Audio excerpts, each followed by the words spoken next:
Listen, if I don't get the sleep fix tonight, I don't want to know what kind of emotion I'm gonna have when I walk through that door empty-handed. It's strange. I mean, we picked it up and it just collapsed.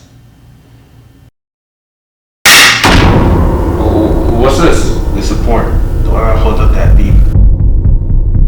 You took it? I'm sorry, but I need to get back in here. I don't understand. Why would you? I'm breaking out. I'm gonna make sure my brother comes with me.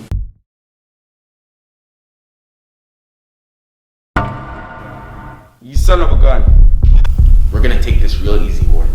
I just need you to do a couple things for me. You just bought yourself 10 years. Warden, Bellick's truck is here, sir.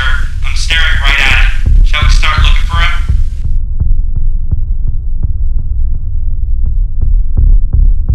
Michael, if you just put that shank. Tell the guard you spoke with Bellick, and he said he's taking some personal time. You can't possibly get away with this. I don't think you want to find out how badly I want to get my brother out of here. Sir? Matt? Yes, sir?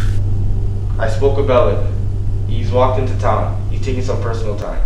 Is he alright? He's fine. Copy that. Okay, I just need you to do one more thing.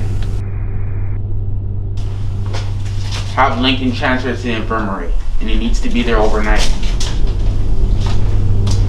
How long have you been planning this? That's a conversation for another day, Warden.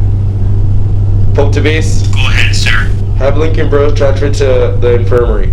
I want him held there overnight for tests. Copy that. Once we're gone, you'll find Bellick in a hole under the guard's room.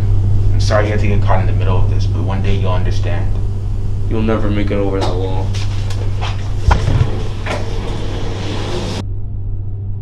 I'm sorry, Henry.